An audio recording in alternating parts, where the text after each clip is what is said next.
सभी के लिए आज हमारा महत्वपूर्ण टॉपिक है टेंस। टेंस के अंतर्गत हम पढ़ रहे हैं फ्यूचर टेंस। फ्यूचर का भी आज चौथा पार्ट है, लास्ट पार्ट है। ये टेंस जो पढ़ रहे हैं, हमने प्रेजेंट टेंस पढ़ चुके हैं पूरा, पास्ट टेंस पूरा पढ़ चुके हैं, और फ्यूचर का आज चौथा पार्ट है, यानी फ्यूचर सिंपल हम पढ़ चुके हैं, future continue, future perfect, 3 tense पूरे हो चुके हैं। आज हमारा टेंस के लिए अंतिम टॉपिक है फ्यूचर परफेक्ट कंटिन्यूस टेंस।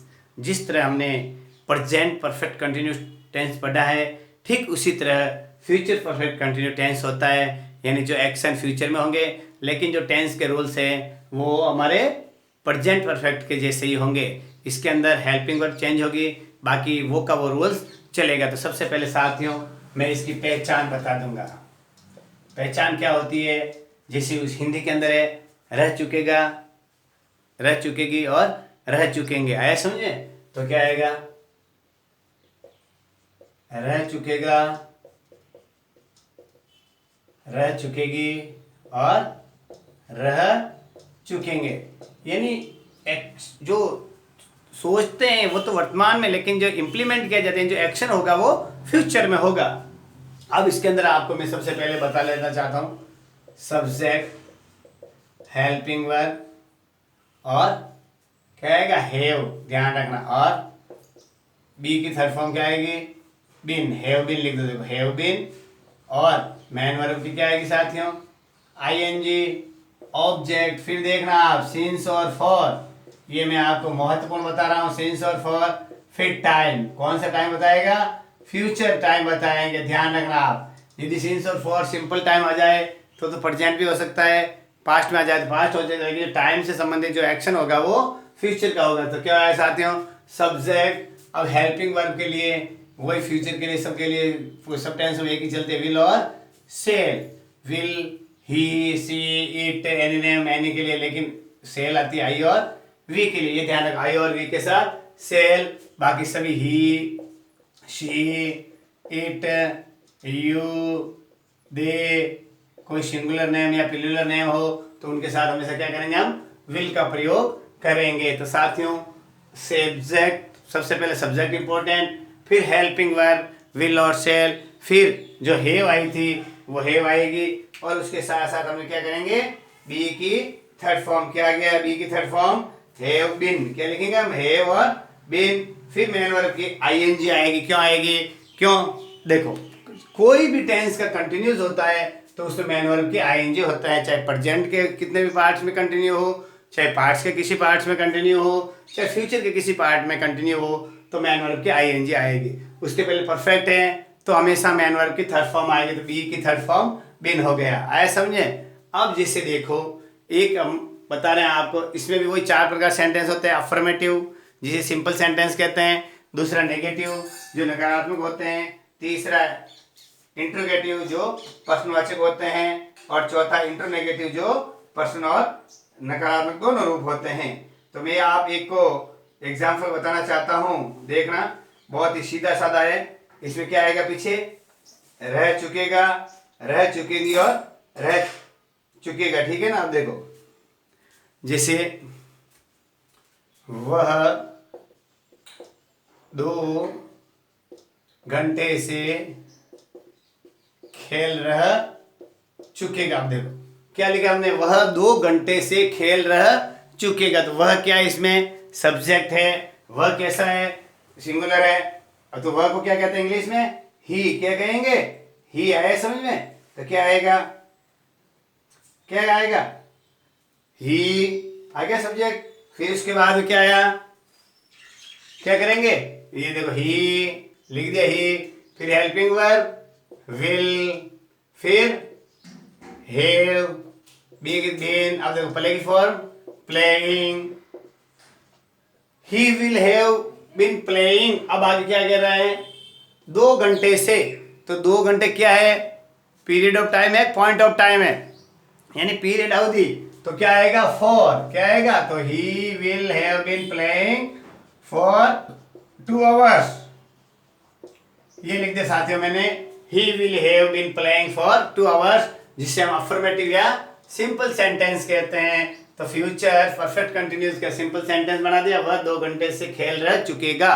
तो क्या आया, he will have been playing for 2 hours. अब सिंस और फॉर के लिए बता देता हूँ। सिंस तो है पीरियड ऑफ टाइम, आया समझे, यानी ये नहीं फॉर, और सिंस है पॉइंट ऑफ टाइम, आया समझे। जैसे सिंस के लिए कैसे कहते हैं, since morning, since evening, since Sunday, since जुलाई। तो क्या बता रहा है, पॉइंट ऑफ टाइम बता रहा है। क्या बता रहा है, पॉइंट ऑफ टाइम। अब फॉर के लिए पीरियड, अवधि, पीरियड कैसे 2 आवर्स, 2 वीक, 2 मंथ, 2 डेज, इस तरीके से जो बताता है वो क्या बताता है, पीरियड, अवधि बताता है। ये पॉइंट आया समझे, समय की इसके बारे में बता रहा है, ठीक है ना भाई, निश्चितता और अवधि के बारे में बता रहा है। इसलिए पॉइंट ऑफ टाइम और पीरियड ऑफ टाइम जो मैं आपको बता रहा हूँ, ये बहुत ही महत्वपूर्ण बात है कि पॉइंट ऑफ टाइम और पीरियड ऑफ टाइम। तो इसके लिए आपको बहुत ही महत्वपूर्ण बात याद रखनी है, सिंस और फॉर। सिंस और फॉर, जो सिंस और फॉर है, ये मैंने आपको पहले वाले टेंस में भी बताया है कि वो सिंस और फॉर किस प्रकार यूज किया जाता है।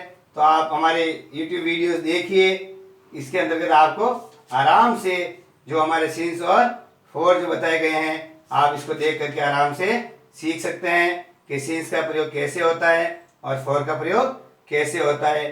Since morning, since evening, since last night, since क्या कर लिख सकते हैं, संडे, सिंस जुलाई, सिंस 4 o'clock, जो मैंने बताया वो क्या बताया, सब सिंस के लिए बताया। आया समझ में क्या नहीं आया, यानी सिंस क्या बताता है, पॉइंट ऑफ टाइम बताता है, और फॉर क्या बताता है, क्या बताता है, पीरियड ऑफ टाइम। कैसे, जैसे देखो 2 days, 3 month, 3 year, आगे समझ में। सिंस और फॉर, ये जो मैंने आपको बहुत ही महत्वपूर्ण बात बताई है, पीरियड ऑफ टाइम और पॉइंट ऑफ टाइम, ये बात आपको जरूर जरूर याद रखनी है। आया समझे, पीरियड और पॉइंट, आया समझे। पीरियड के लिए क्या करेंगे, फॉर, और पॉइंट के लिए since, time, point of time, period of time, ये जो बात आपको दोनों याद रखनी है। तो वह 2 घंटे से खेल रह चुकेगा, he will have been playing for 2 hours. अब इसका क्या बनाना अपन को, नेगेटिव बनाने के लिए क्या करना पड़ेगा, वही हेल्पिंग वर्ब के साथ not.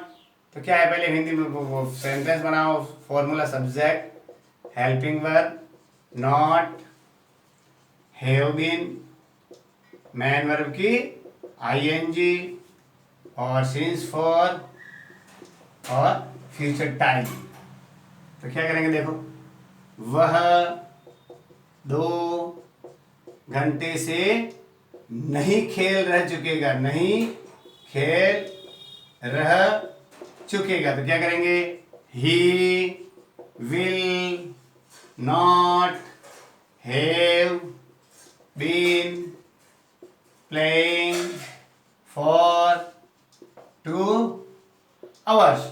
He will not have been playing for 2 hours. अब इसका क्या बनाना है अपन को, इंट्रोगेटिव। इंट्रोगेटिव के लिए क्या है, जिस प्रकार हिंदी में क्या सबसे शुरू करते हैं, अंग्रेजी में हेल्पिंग वर्ब से शुरू। तो फॉर्मूला क्या होगा, helping verb subject have been, main verb की आईएनजी, ऑब्जेक्ट सिंस या फॉर, और फ्यूचर टाइम, और लास्ट में इंट्रोगेटिव है तो sign of interrogation, helping verb में विल या शेयर, दोनों में से सब्जेक्ट के अनुसार। तो इसको हम क्या करेंगे, क्या वह 2 घंटे से खेल रह चुकेगा, क्या वह 2 घंटे से खेल रह चुकेगा। क्या करेंगे साथियों, will he have been playing for 2 hours. ऐसा समझे, पीरियड ऑफ टाइम बता दिया। अब ये आया क्यों, विल आ गया, लास्ट में क्या आएगा, साइन ऑफ इंट्रोगेशन, ठीक है। Will he have been playing for 2 hours. Interronegative बनाने के लिए क्या करना पड़ेगा अपन को, हेल्पिंग वर्ब से शुरू, और सब्जेक्ट के बाद में नॉट, और इंग्लिश में बना लिया, और हिंदी में किया और नहीं, और लास्ट में प्रश्नवाचक चिन्ह। तो क्या हो गया, helping verb subject not have been, और मैन वर्ब की आईएनजी, ऑब्जेक्ट सिंस और फॉर और टाइम जो फ्यूचर एक्शन के बारे में बता रहा है, साइन ऑफ इंटरोगेशन क्या होगा, क्या वह 2 घंटे से नहीं खेल रह चुकेगा, प्रश्नवाचक चिन्ह। तो क्या आएगा साथियों, विल। क्या आएगा, will he not have been playing for 2 hours. और वॉन्ट भी लिख सकते हो, विल और नॉट को साथ में लिख दो, won't he have been playing for 2 hours, will he not have been playing for 2 hours. तो साथियों इसके लिए हमने आपको यूजेस बताना चाहता हूं, जो आता है सिंस और फॉर। सिंस तो आता है पॉइंट ऑफ टाइम और फॉर आता है पीरियड ऑफ टाइम, लेकिन जो कहा होगा दोनों के लिए फ्यूचर ध्यान रखना, फ्यूचर एक्शन। फ्यूचर एक्शन वाक्य को पढ़ के इसमें वास्तव में फ्यूचर, इन नियर फ्यूचर, जिसे निकट भविष्य में आता था, इन नियर फ्यूचर जो एक्शन फ्यूचर में होने वाले हैं सिंस फॉर के लिए, तो उसके अंदर क्या करेंगे अपन, विल हैव बीन और शेल हैव बीन, यानी आई और वी के साथ शेल हैव बीन और बाकी सभी के साथ विल हैव बीन और मैन वर्ब की आईएनजी लगा देंगे। ये आपके लिए कोई भी तरह की खाली जगह आएगी तो अपन उसमें भर सकते हैं। जैसे देखो, आई खाली जगह go Jaipur in near future. In near future क्या आया, भविष्य में आएगा तो क्या करेंगे, I shall have been going, I shall have been going to Jaipur in near future, यानी भविष्य में जाऊंगा तो जा रह चुकूंगा। इस तरीके से जो सेंटेंस बनते हैं और आपको will have been main verb की आईएनजी या shall have been main verb की आईएनजी लगानी है। तो प्यारे साथियों, आपको बताते हुए खुशी हो रही है कि हमारे यूट्यूब चैनल पर आपके लिए टेंस जो इंग्लिश के अंदर बहुत ही महत्वपूर्ण टॉपिक है वो संपादित हो चुके हैं। अगले वाले टॉपिक के अंदर हम आपके लिए बहुत ही इंपॉर्टेंट पैसिव वॉइस, जिसे वाच्य कहते हैं हिंदी में, तो पैसिव एक्टिव वॉइस और पैसिव वॉइस अगले वीडियोज़ के अंदर आप देखेंगे। तो सभी साथी बंधु जो ये वीडियो देख रहे हैं, सभी हमारे वीडियोज़ को लाइक करें और कमेंट बॉक्स में कमेंट लिखें और ज़्यादा से ज़्यादा बच्चों तक शेयर करें। जिन्होंने सब्सक्राइब नहीं किया सब्सक्राइब करें हमारा channel share happiness Sanskrit education. नमस्कार साथियों।